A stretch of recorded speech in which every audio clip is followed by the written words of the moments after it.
Calaroga Shark Media.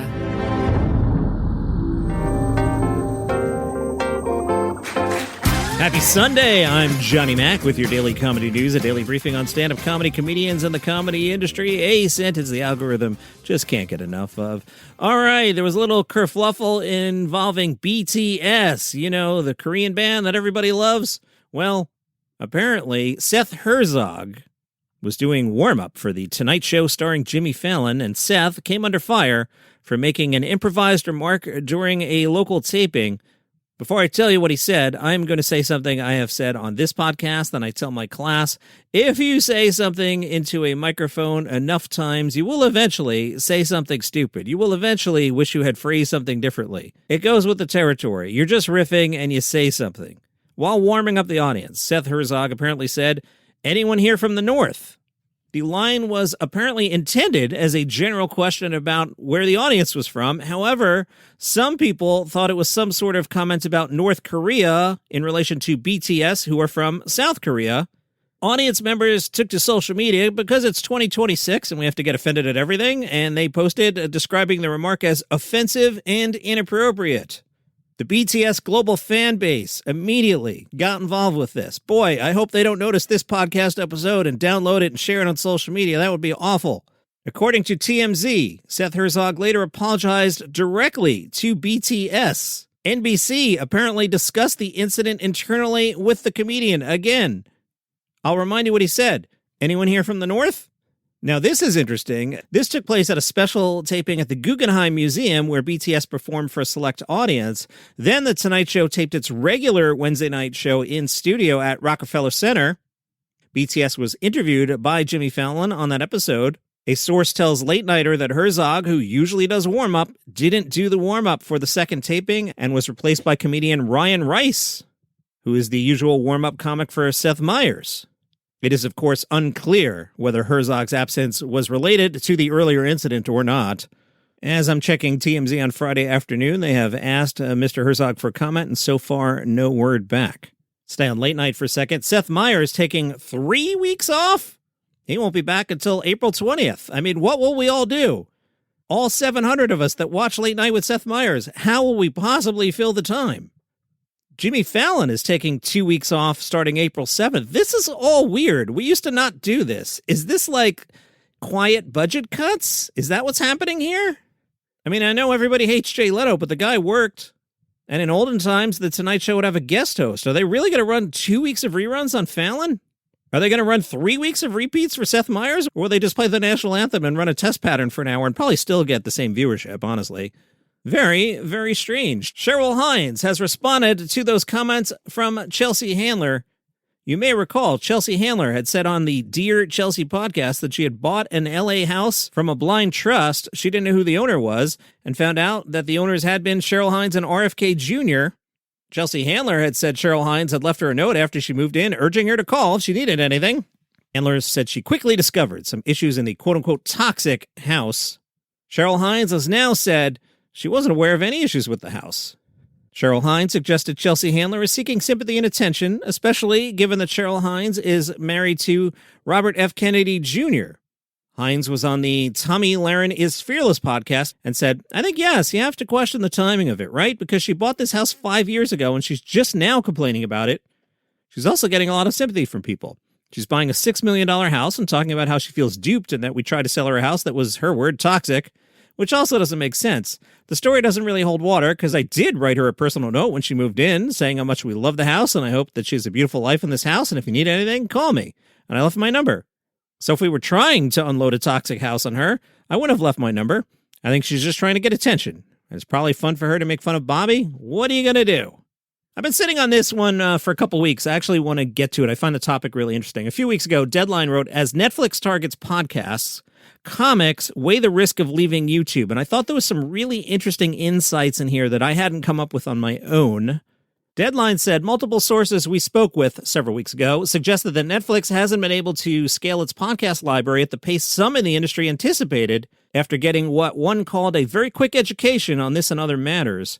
One agent told Deadline, We're talking to licensing teams that are used to going to a Sony or Warner Brothers or some entity that owns a catalog of content. I think their first expectation was do the same thing. We're going to go to the Ringer, iHeart, or Sirius, and we're just going to be able to get a slate of content. A source says the, quote, price to engage with comedic podcast talent has been, quote, a lot higher than he believes Netflix expected. The, quote, I don't think they realize just how much money some of these talents are making when they're majority participants in ad-supported revenue.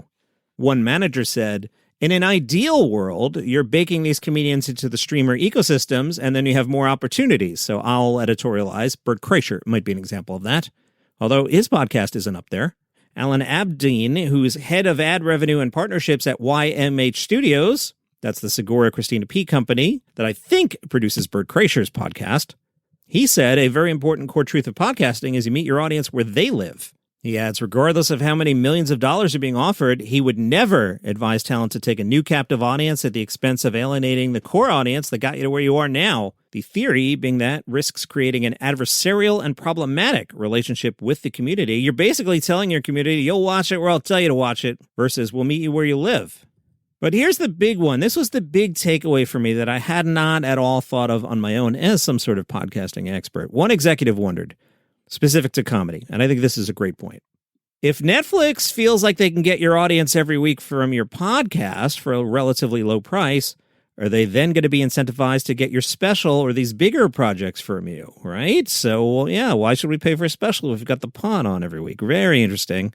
This executive said it's something we're discussing internally in a very coordinated way because we're cognizant of the potential impact it might have on other pieces of the business, and we don't want to continue to be in a race to the bottom. Today at 1:30 p.m., University of Tennessee graduate Leanne Morgan will return to campus. Why? Leanne Morgan is throwing out the ceremonial first pitch at a Lady Vols softball game. Fourth-ranked Tennessee is hosting Ole Miss for a 3-game series this weekend. Leanne Morgan will throw out the first pitch at Sherry Parker Lee Stadium. Game scheduled for 1:30 p.m. Leanne Morgan graduated from the University of Tennessee in 1992.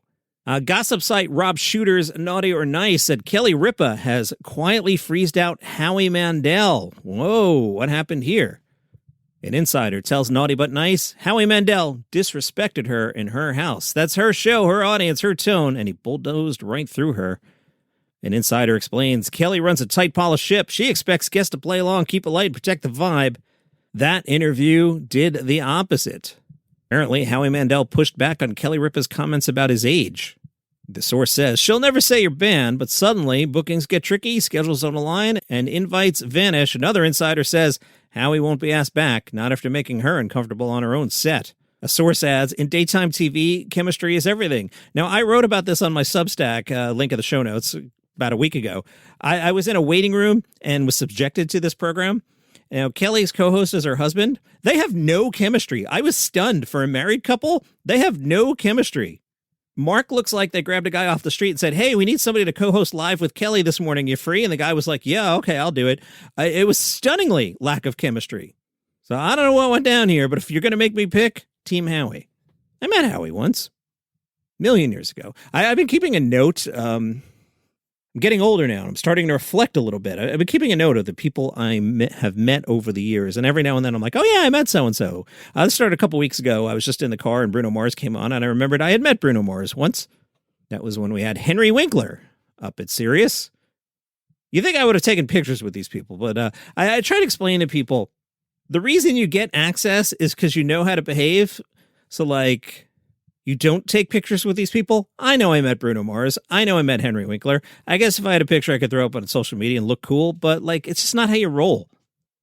Anyway, I met Howie Mandel once. Melbourne Arts Review suggested some more shows at the Melbourne International Comedy Festival, which we talk about a lot this time of year. It continues until April 19th. They like the show Transcendence, which places a side-splitting spotlight on the complex love-hate relationship of owning a Dyson vacuum cleaner. Love it. They also like Circus Oz Here, There, and Everywhere at Melbourne Town Hall. Fresh from their holiday season on 42nd Street, New York City. I probably should have gone then. Circus Oz returns. The wonderfully silly cast ricochet between brilliance and nonsense, flinging themselves at anything not nailed down across the stage in a joyous explosion of acrobatics. Here's a title for you. Skank Sinatra and Dolly Diamond, They'll be at the Grouse in Room 7, April 7th through the 19th. Dolly Diamond and Skank Sinatra are teaming up for a cabaret catastrophe of epic proportions, and it's going to be the funniest musical comedy failure you've ever seen. We follow down on their luck cabaret producers Dolly Diamond and Skank Sinatra, which you can't say enough times, as they hatch a scheme to save themselves from unpaid Edinburgh Fringe tax bills by producing a surefire flop. Is this not just the producers, but different? When their guaranteed disaster turns out to be a surprise success, chaos, comedy, and show tunes ensue. Expect dazzling costumes, razor-sharp banter, and musical parodies of Broadway's biggest hits, as these two cabaret icons do everything in their power not to succeed. Eva Seymour is the understudy at the Motley Warehouse, spelled Werehaus. The premise: she knows all the lines, she's memorized every cue. Now she waits for a call to tell her Amy has gastro. Exploring the anxiety-fueled existence of the professional swing, the understudy dives into the desperation, jealousy, and gratitude for the gig that fuels the perpetual waiting. But the waiting has consequences. When you put everything on hold, what do you have left? And Marcel Cole is doing Smile, the story of Charlie Chaplin. After selling out in Adelaide and Edinburgh in 2025, the fringe sensation about the life of Charlie Chaplin coming to the Melbourne International Comedy Festival. There's mime, music, audience interaction, and even a bit of ballet. The show is in the spirit of Charlie Chaplin, a show with a laugh and maybe a tear, one-man physical comedy. That is your comedy news for today. Have an awesome day. I'll see you tomorrow.